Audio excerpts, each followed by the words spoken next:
कहानी की शुरुआत में हम ला पाल्मा नाम के एक बहुत ही खूबसूरत आइलैंड को देखते हैं, जिसमें कुछ टूरिस्ट बोट राइड के मजे ले रहे होते हैं। उन्हीं में हम दो लड़कियों को देखते हैं, जिनमें से एक लड़की स्विमिंग करने के लिए समंदर में कूद जाती है, लेकिन उसके कूदने के कुछ देर बाद ही समंदर का पानी अचानक से उबलने लगता है, जिसकी वजह से वो लड़की पानी में ही मर जाती है। अपने चारों तरफ पानी को उबलता देख कैप्टन बोट को वहाँ से निकालने की कोशिश करता है, लेकिन उस लड़की की दोस्त कैप्टन को ऐसा नहीं करने देती और अपने दोस्त को बचाने के लिए कहती है। और इसी दौरान पानी इतना गर्म हो जाता है कि उनकी बोट भी टूट जाती है और वो सब टूरिस्ट मारे जाते हैं। और यहीं से असली कहानी की शुरुआत होती है, जिसमें हमें ला पाल्मा आइलैंड के बारे में पता चलता है। दरअसल 1949 में इस आइलैंड पर एक बहुत बड़ा ज्वालामुखी फटा था, जिसके बाद से यहाँ पर कई सारे भूकंप के झटके आए और बहुत से लोगों का ये भी मानना है कि ये आइलैंड अब कभी भी खत्म हो सकता है। अब हम एक परिवार को देखते हैं, जिसमें फेडरिक, उसकी पत्नी जेनिफर और उसके दो बच्चे होते हैं, जिनका नाम सारा और टोबी होता है। ये परिवार ला पाल्मा आइलैंड पर अपनी क्रिसमस की छुट्टियां मनाने आया होता है। फेडरिक अपने परिवार के साथ पिछले 7 सालों से यहाँ आता रहता है और इसी वजह से रिजॉर्ट वाले इनके रूम को अपग्रेड करके प्रीमियम अपार्टमेंट कर देते हैं, जिसे देखकर परिवार के सारे लोग बहुत खुश हो जाते हैं और जाकर अपना अपना रूम देखते हैं। इसी दौरान हम एक जियोलॉजिकल इंस्टीट्यूट को देखते हैं, जिसमें एना,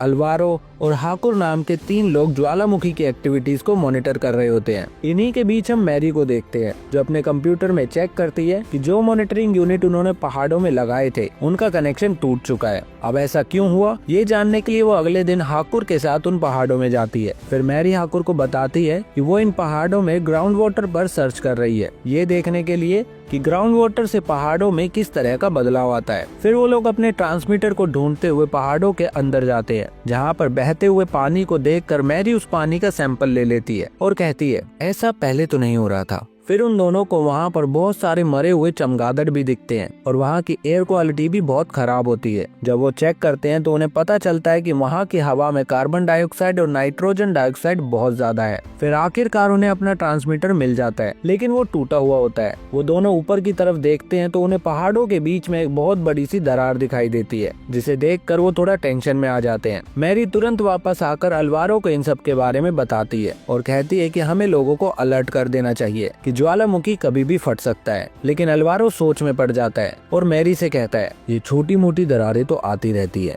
वो ज्वालामुखी है तो थोड़ी बहुत हलचल तो होगी ही। तुम अपना ट्रांसमीटर लगाओ और मुझे रिपोर्ट देती रहो। इसके बाद हाकुर और मैरी आपस में बात करते हैं और हाकुर बताता है कि ज्वालामुखी के समंदर की तरफ जो दरार है, वो अगर टूट गई तो पहाड़ का एक बहुत बड़ा हिस्सा समंदर में गिर जाएगा, जिससे आइलैंड पर बहुत भयानक सुनामी आ जाएगी। ये सब बात जानकर मैरी कहती है, फिर तो हमें लोगों को आइलैंड से बहुत जल्द बाहर निकाल देना चाहिए। लेकिन हाकुर बताता है कि अल्वारो दोबारा ऐसा रिस्क नहीं लेगा। उसने पहले भी एक अलर्ट जारी किया था, जिससे आइलैंड पर टूरिज्म बर्बाद हो गया था, लेकिन उस अलर्ट के बाद ऐसा कुछ हुआ नहीं, जिसकी वजह से अल्वारो की जॉब जाते जाते बची और इसी वजह से वो फिर से वैसी ही गलती नहीं करेगा। वहीं दूसरी तरफ हम फेडरिक और उसके परिवार को देखते हैं, जो बीच पर मजे कर रहे होते हैं, लेकिन तभी उनका बेटा टॉबी गायब हो जाता है। फेडरिक और उसका पूरा परिवार टेंशन में होकर उसको इधर उधर ढूंढने लगता है। फिर कुछ देर बाद उन्हें टॉबी एक चट्टान पर खड़ा हुआ दिखाई देता है। टॉबी वहाँ खड़ा होकर समंदर में देख रहा होता है, जहाँ पर सारे कछुए वहाँ से दूर जा रहे होते हैं। वहीं दूसरी तरफ मैरी पहाड़ से लाए हुए पानी का टेस्ट करती है, लेकिन उस पानी में कोई भी मिनरल नहीं होते, जिसका मतलब वो पानी जमीन से नहीं आ रहा। तो फिर कहाँ से आ रहा है? अब इस बात का पता लगाने के लिए मैरी हाकुर के साथ फिर से ज्वालामुखी वाले पहाड़ पर जाती है। वहाँ पहुंचकर उनको पहाड़ के बीचों बीच एक नई दरार दिखाई देती है, जिसे देखकर मैरी अपने डिवाइस से उस दरार की चौड़ाई नापने लगती है। इसी दौरान लैब में एना और अल्वारो नोटिस करते हैं कि ज्वालामुखी वाले पहाड़ पर लेवल 5 का भूकंप आने वाला है, जिसे देखकर अल्वारो तुरंत मैरी को फोन मिलाता है और उसे पहाड़ से दूर जाने को बोलता है। इधर मैरी भी देखती है कि उस दरार से जहरीली गैस निकलना शुरू हो गई है। मैरी और हाकुर तुरंत अपना सामान लेकर वहाँ से भागते हैं। भागते हुए मैरी को वहाँ पर कुछ टूरिस्ट भी नजर आते हैं, जिन्हें देखकर मैरी उनको भी वहाँ से भागने को कहती है, लेकिन तब तक बहुत देर हो जाती है। पहाड़ के उस एरिया में जहरीली गैस फैल जाती है और लोगों का दम घुटने लगता है।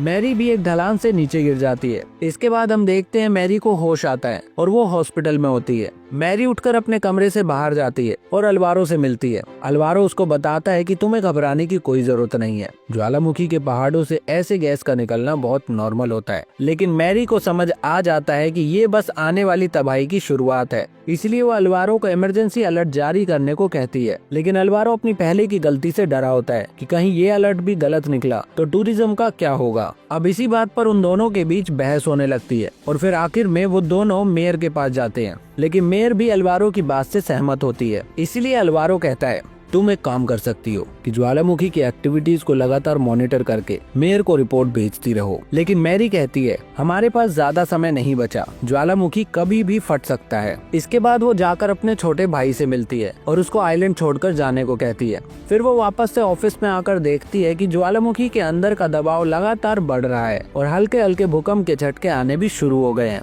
मैरी तुरंत इस बात की खबर अलवारो को करती है और वो बिना देरी किए इमरजेंसी प्लान एक्टिवेट कर देता है। लेकिन तब तक बहुत देर हो चुकी होती है। एयरपोर्ट से एक प्लेन टेक ऑफ करता है और उसी दौरान ज्वालामुखी से बहुत सारा काला धुआं और राख निकलती है, जिसे देखकर सब लोग घबरा जाते हैं। उधर प्लेन के पायलट को फ्लाइट कैंसिल करने को कहा जाता है, लेकिन तब तक बहुत देर हो जाती है। वो प्लेन सीधा धुएं के बीच से होकर गुजरता है और क्रैश हो जाता है। इस हादसे को देखकर वहाँ मौजूद लोग बहुत घबरा जाते हैं। अलवारो मैरी और अपनी टीम के साथ मेयर और बाकी टीम मेंबर से बात करता है कि उन्हें अब इमरजेंसी अलर्ट जारी कर देना चाहिए और लोगों को आइलैंड से बाहर निकालना चाहिए। लेकिन वो लोग अभी भी आइलैंड पर पैनिक क्रिएट नहीं करना चाहते और अलवारो की इस बात को नहीं मानते। मेयर के मेंबर्स का ये रिएक्शन देखकर अलवारो समझ जाता है और कहता है मेयर के ये लोग कुछ नहीं करने वाले। वो फ्लाइट्स भी बंद हो चुकी है, लेकिन फेरीज चल रही है, तो हमें लोगों को पानी के रास्ते बाहर निकालने के बारे में सोचना चाहिए। अलवारो मैरी और एना को भी आइलैंड छोड़कर जाने को कहता है। मैरी उसकी बात मानती है और उसको गले लगाकर वहाँ से निकल जाती है। घर जाकर देखती है कि उसका भाई घर पर नहीं होता। फोन करने पर पता चलता है कि उसके भाई को पुलिस ने पकड़ लिया है। मैरी तुरंत भागते हुए अपने भाई के पास पहुंचती है, जहां पर पुलिस ने उसको पकड़ा होता है। मैरी अपने भाई को बचाने के चक्कर में पुलिस वाले पर हाथ उठा देती है, जिसकी वजह से पुलिस वाले उसके भाई को छोड़कर उसी को ही पकड़कर जेल में डाल देते हैं। फिर हम देखते हैं कि कुछ घंटों के बाद ज्वालामुखी शांत हो जाता है और आइलैंड पर मौजूद सभी टूरिस्ट बेफिक्र होकर आइलैंड पर घूमने लगते हैं। लेकिन फिर हम देखते हैं जेनिफर के भाई को, जो नॉर्वे में मिनिस्ट्री ऑफ फॉरेन अफेयर्स में काम करता है। उसको खबर लग जाती है कि आइलैंड पर बहुत बड़ी सुनामी आने वाली है। वो देखता है कि ला पाल्मा आने और जाने वाली सभी फ्लाइटें कैंसिल हो गई हैं, लेकिन एक फ्लाइट अभी भी ऑन टाइम है। इसलिए वो अपनी बहन जेनिफर को कॉल करता है और उसको तुरंत वहाँ से निकलकर एयरपोर्ट पहुँचने को कहता है। फेडरिक को भी इस बात का पता चलता है और वो तुरंत अपने परिवार को लेकर रिजॉर्ट से निकल जाता है। बाहर जाकर वो टैक्सी रोकने की कोशिश करता है, लेकिन कोई भी टैक्सी वाला रुकने को तैयार नहीं होता। इसीलिए फेडरिक एक आदमी की कार को चुराकर वहाँ से निकल जाता है। थोड़ी देर में ही वो लोग बोट के पास पहुँच जाते हैं, जो उन्हें एयरपोर्ट लेकर जाएगी। लेकिन वहाँ पहुँचते ही वो आदमी फेडरिक को पकड़ लेता है, जिसकी कार उसने चुराई होती है।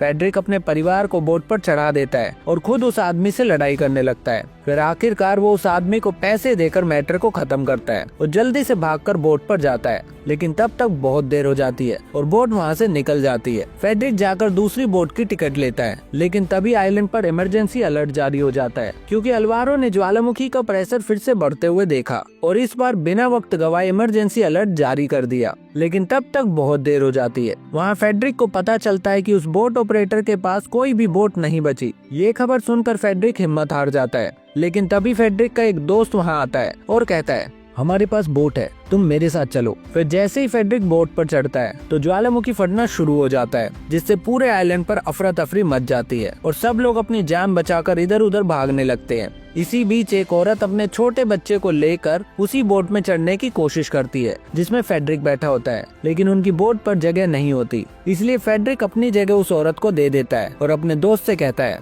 मैं अपने लिए इंतजाम कर लूंगा, तुम अपनी जान बचाओ। उधर हम देखते हैं मैरी के भाई को, जो भगदड़ का फायदा उठाकर जेल के अंदर जाकर अपनी बहन को वहाँ से छुड़ा लेता है। अपनी बहन के साथ साथ वो बाकी कैदियों को भी वहाँ से छुड़ा देता है। मैरी अपने भाई के साथ बंदरगाह की तरफ भागती है, लेकिन रास्ते में उनकी मुलाकात फेडरिक से होती है, जो उन्हें बताता है कि भागने का कोई फायदा नहीं, क्योंकि सारे बोट्स पहले ही जा चुके हैं।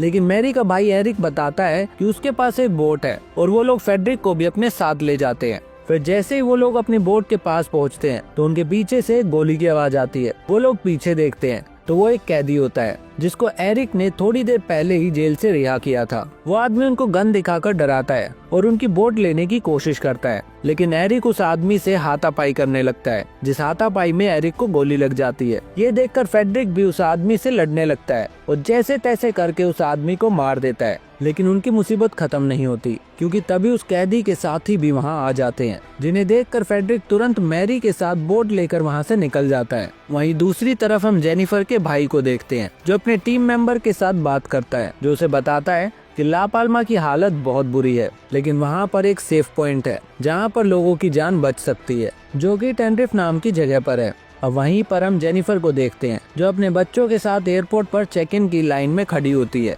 इसी बीच सारा को एयरपोर्ट पर अपनी दोस्त दिखाई देती है, जिसे देखकर सारा उससे मिलने जाती है और अपनी माँ से वादा करती है कि वो जल्दी ही वापस आ जाएगी। फिर कुछ देर बाद जेनिफर अपने बेटे के साथ फ्लाइट में चढ़ जाती है और फ्लाइट अटेंडेंट से कहती है कि मेरी बेटी भी आ रही है। वो फ्लाइट अटेंडेंट कहती है, मैम अगर आपकी बेटी के पास रिस्ट बैंड है तो वो जरूर आ जाएगी। उधर सारा अपनी दोस्त चार्ली से मिलती है, जो सारा को बताती है कि वो फ्लाइट में नहीं जा सकती क्योंकि उसके पास रिस्ट बैंड नहीं है। तो ये सुनकर सारा उसको एक रिस्ट बैंड पहना देती है, जो एक्चुअल में उसके पिता का होता है। वहीं हम देखते हैं अलवारो और हाकुर को, जो अपनी जिंदगी के आखिरी पलों को जी भर के जीने के लिए ज्वालामुखी के बिल्कुल पास चले जाते हैं और उसको बहुत करीब से देखते हैं। इतने में ही ज्वालामुखी फट जाता है और वो दोनों वहीं पर मारे जाते हैं। उधर मैरी और फेडरिक एक बीच पर पहुंच जाते हैं और मैरी देखती है कि ज्वालामुखी फटने की वजह से समंदर में सुनामी आने वाली होती है और उनके पास अब ज्यादा समय नहीं बचता। उधर फ्लाइट टेक ऑफ करने का समय भी हो जाता है और जेनिफर देखती है कि सारा अभी भी प्लेन के अंदर नहीं आई होती,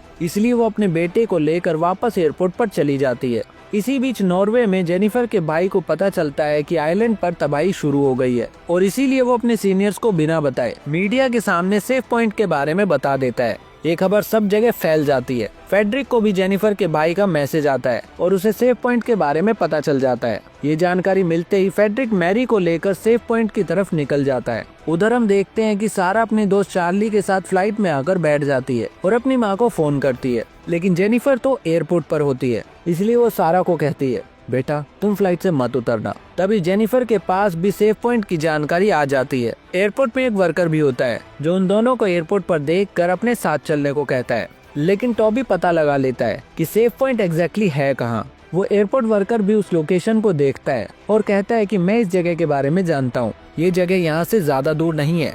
इन सब के कुछ देर बाद हम देखते हैं कि समंदर की एक बहुत बड़ी लहर एयरपोर्ट के पास आ रही होती है और वो फ्लाइट भी टेक ऑफ नहीं कर पाती। समंदर की लहरें सीधा जाकर प्लेन से टकराती है और प्लेन में बैठे सभी लोग पानी में डूब जाते हैं। उधर जेनिफर एयरपोर्ट वर्कर के साथ सेफ पॉइंट की तरफ जा रही होती है। फेडरिक और मैरी भी अपनी बोट को लेकर वहाँ पहुँच जाते हैं। समंदर की दो बड़ी बड़ी लहरें आपस में टकराती है और कुछ देर बाद शांत हो जाती है। सेफ पॉइंट पर काफी सारे लोग आए होते हैं और वहीं पर फेडरिक को अपनी पत्नी और बेटा भी दिखाई देता है, जिनको देखकर वो बहुत खुश होता है और राहत की सांस लेता है। उधर हम फ्लाइट में देखते हैं, जहाँ पर सारा और उसकी दोस्त चार्ली अभी भी जिंदा होती है। वो दोनों फ्लाइट से बाहर जाती है और बर्बादी का खौफनाक मंजर देखती है। इन सब के बाद हम देखते हैं कि रेस्क्यू टीम आकर बचे हुए लोगों को वहाँ से बाहर निकाल लेती है और सारा और चार्ली भी आखिरकार अपने परिवार से मिल जाती है। और इसी के साथ हमारी ये वेब सीरीज यहीं पर खत्म हो जाती है। तो आपको मेरी एक्सप्लेनेशन और ये वीडियो कैसी लगी कमेंट करके जरूर बताना।